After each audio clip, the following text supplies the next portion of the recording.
I don't understand this whole like respectability politics when war criminals who are responsible for like thousands and thousands and thousands and thousands and thousands and thousands of deaths should be like respected when they die. I don't understand that. I will never understand that. I will never, oblige to the requests of respectability politics or any of that stuff. Like, fuck that shit. He's gone, he's dead, and that should be celebrated, right? That should be celebrated.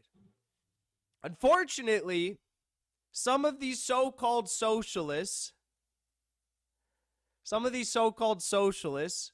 that claim to be within our like sphere of like the political world are they're saying that we need to have nuance.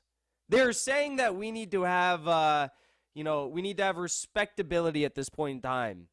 That there's silver linings to the career and the life and the legacy of war criminal Colin Powell. And then, things weren't all that bad with him. Colin Powell died, if you can believe it. You might have noticed if you've been anywhere near social media for the past 8 to 10 hours. For the past, I don't know what time is. Yeah. And I thought it'd be cool. Who's he? I guess a lot of you really wouldn't know, would you?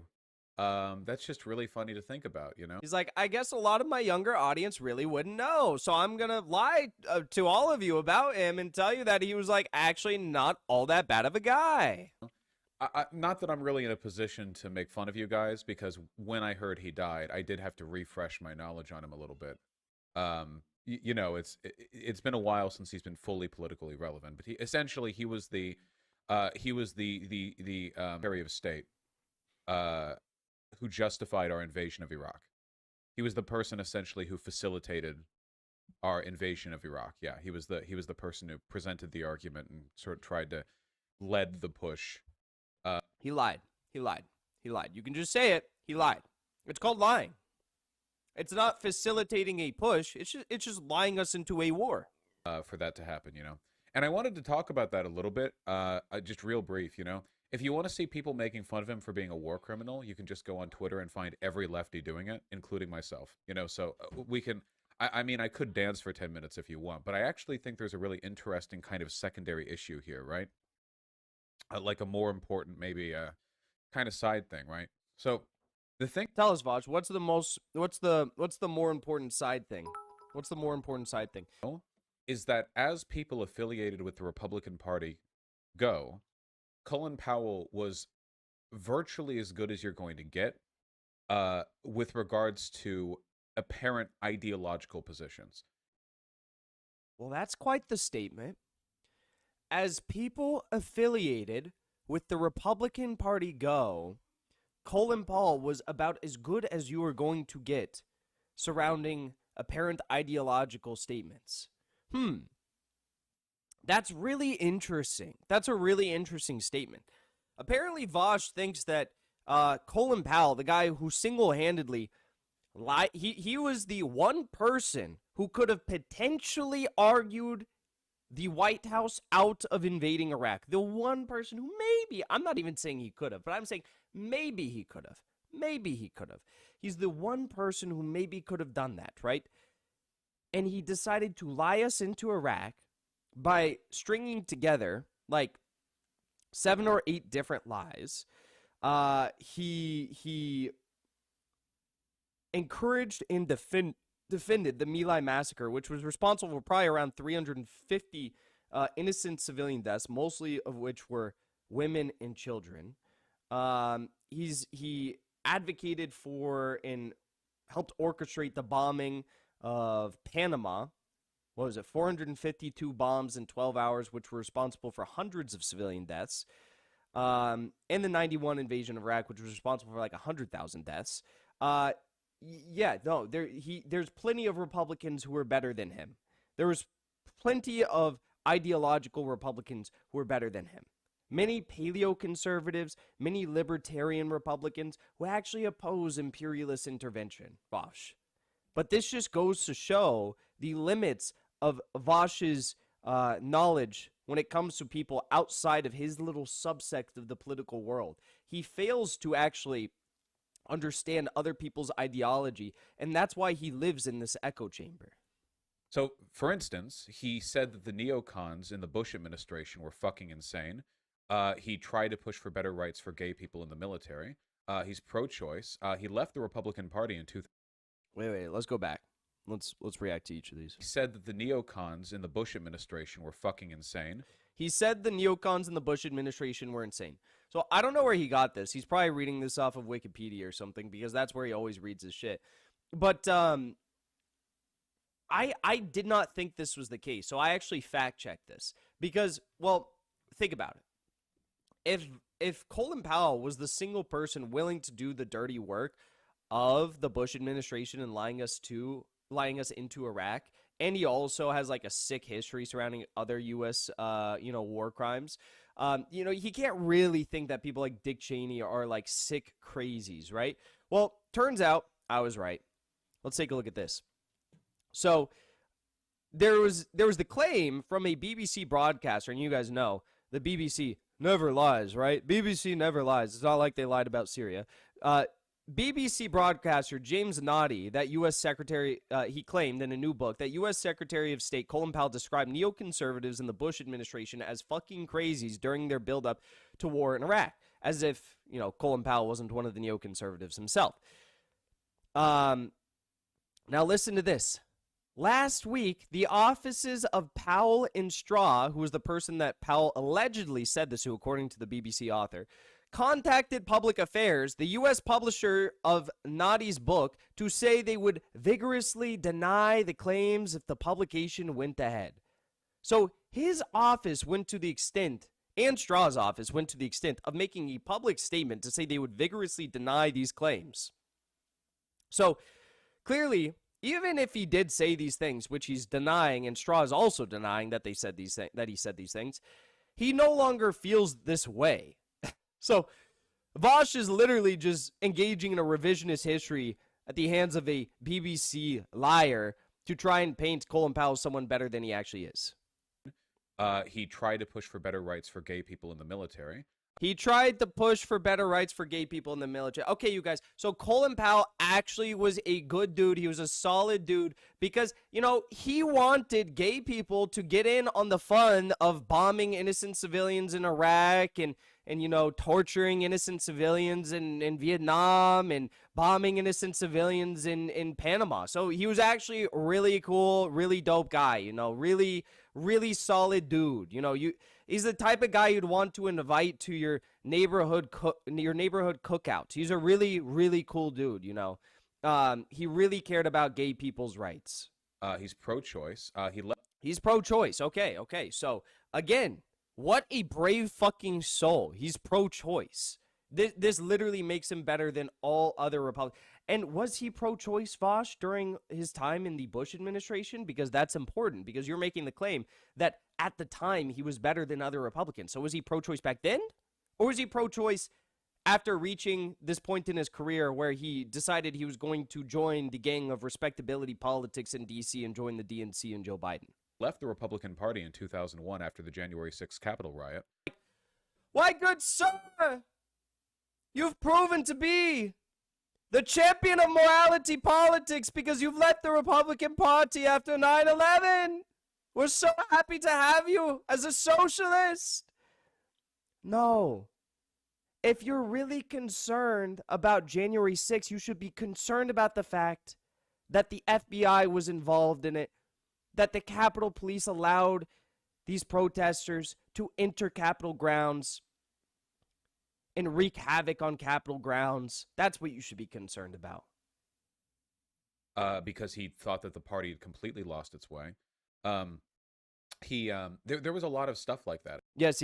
Vosh literally probably thinks that January 6th was worse than 9/11, the My Lai massacre, Panama bombings, and 9/11 combined. I think he actually, in terms of, 2021, not 2001. Sorry, 2021, not the secret other Capitol riot. No.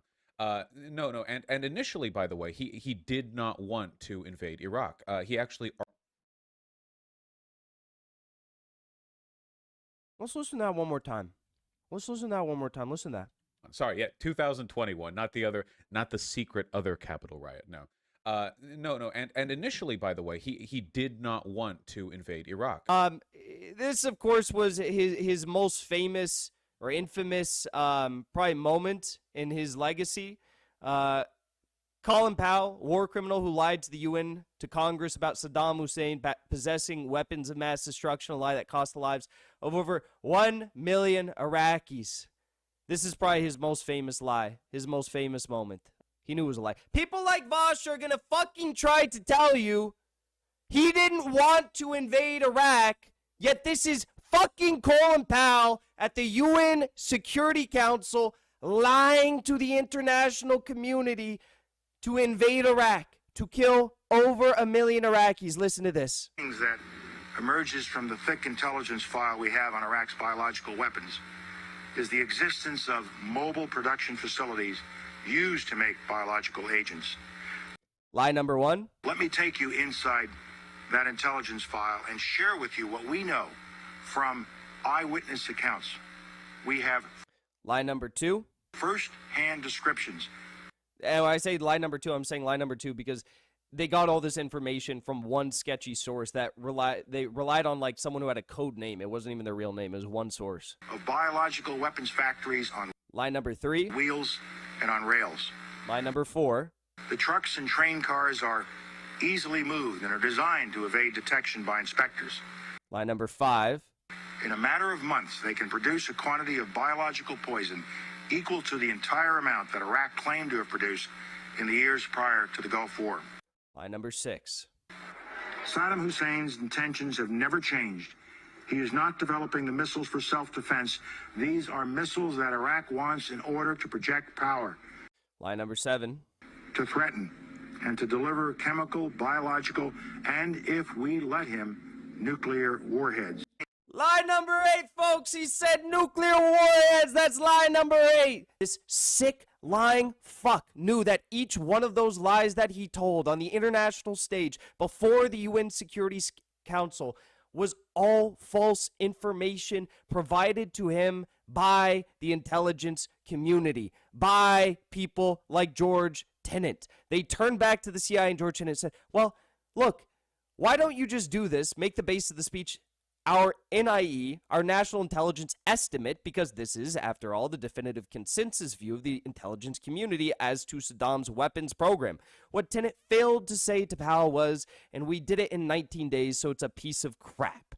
Okay, so in addition to it being a piece of crap, we also know, according to George Tenet, that he noted in early 2004, the CIA had informed policymakers that had no specific information on the types or quantities of weapons, agent, or stockpiles at Baghdad's disposal. So all of these train cars and all of these facilities and all of these tubes that claim to represent, the evidence for weapons of mass destruction was all bullshit, and they knew that. The CIA knew that. Colin Powell knew that. George Bush knew that. Dick Cheney knew that, but they wanted a war. Lied. He lied over and over and over and over again to sell the Iraq war. He lied at the UN Security Council over and over and over and over again. It doesn't matter if you think he didn't want to, because he claimed that after he was out of politics, but the dude literally lied us into Iraq. Vosh, have you seen the yellow cake vial? Have you heard his claims about satellite imagery about train cars and about tubing and about, other evidence of, say, anthrax or babies dying, babies being killed? That all was used to justify the invasion of Iraq because he said those things. If he didn't want to invade Iraq, he would not have said those things. I don't understand how anyone could actually believe this bullshit that Colin Powell did not want to invade Iraq when he literally did the only things that someone who would want to invade Iraq would do. Lie us into a war to invade Iraq.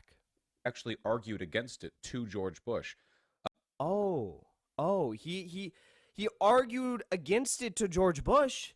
And then he goes to the UN Security Council on behalf of George Bush and lies about it for 76 minutes to the international community to lie us into a war.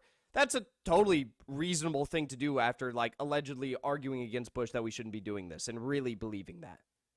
He argued evidently for hours trying to. Oh, evidently. Well, all we have on the books, Vosh, is that, again, he went to the UN Security Council. We have video of this. Lied time and time and time again. 76 minutes. And lied us into a war, which killed, was responsible for 1 million Iraqi deaths, if you really want to nail it down. And also, Iraq was just one part of his disgusting legacy. You see, Vosh says, I was learning about Colin Powell, and I decided I wanted to reflect on his history, so I had to brush up a bit on his history. It's like, well, yeah, sure, Iraq was probably the worst part of his legacy, sure, yeah. But also Vietnam, also Iraq 1, also Panama. Like, what? You just gonna ignore that stuff? Dissuade him from that position, and was successful in arguing George Bush to, at the very least, make it an international move. Now, as the Secretary of State, Colin Powell can't. That's worse. He successfully argued to George Bush that we should make it an international move. That's fucking worse.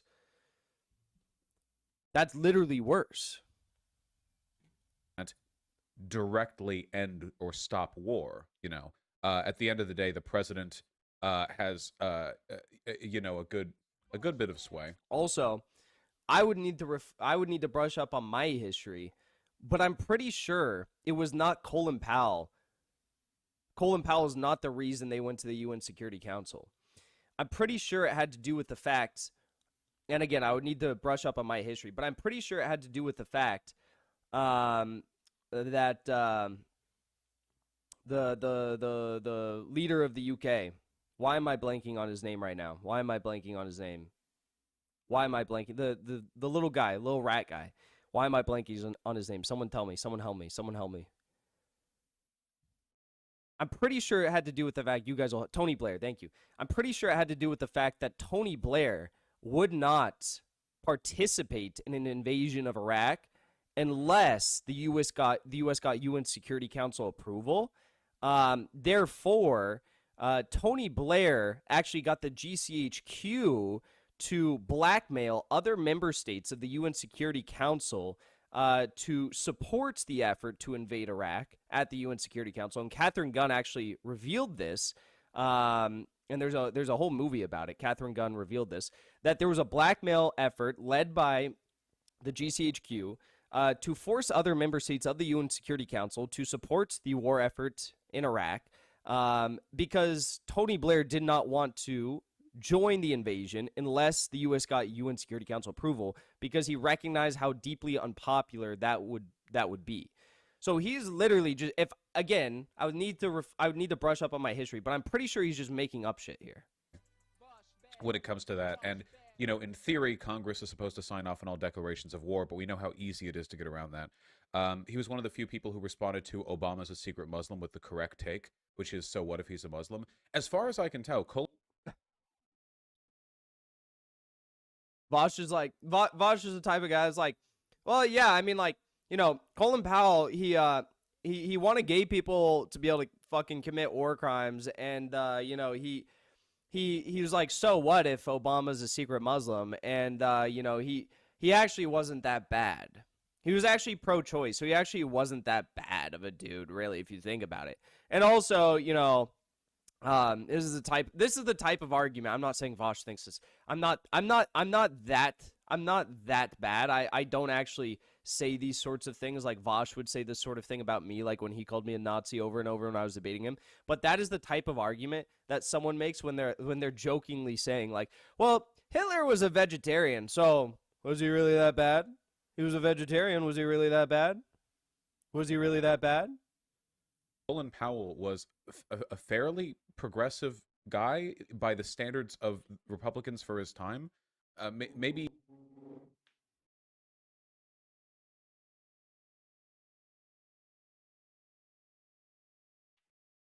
Colin Powell was a fairly progressive guy for Republicans of that time. Bosh, give me one bit of evidence to show that Colin Powell was fairly progressive for Republicans of his time? Give me one bit of evidence to show that for his time, he was fairly progressive. Give me one bit of evidence. Give me one bit of evidence. Listen to that again. Give me one bit of evidence. He was one of the few people who responded to Obama's a secret Muslim with the correct take, which is, so what if he's a Muslim? As far as I can tell, Colin Powell was a fairly progressive guy by the standards of Republicans for his time, maybe even better than how I'm describing right now. So did Powell redeem himself in the end? Well, who says that? Who says that? Okay, also, fine, these are all people who stayed silent when anti-war hero Mike Gravel passed away. They're all silent when Mike Gravel passed away, and now they're like, yo, rest in peace to our brother Colin Powell. We're so shocked and horrified of his passing. Everyone stop being mean. Everyone stop being mean to Colin Powell. He had a nuanced history and a legacy. Stop being so mean to Colin Powell. Well, I'm here to tell all of you, fuck that shit. We are going to be mean to him. He was responsible for an untold amount of suffering, bloodshed, loss of life, etc., etc. And no one should be whitewashing his legacy. No one should be whitewashing his legacy. But that's exactly what people are doing today. All I have to say to that is good riddance, sir. Good riddance.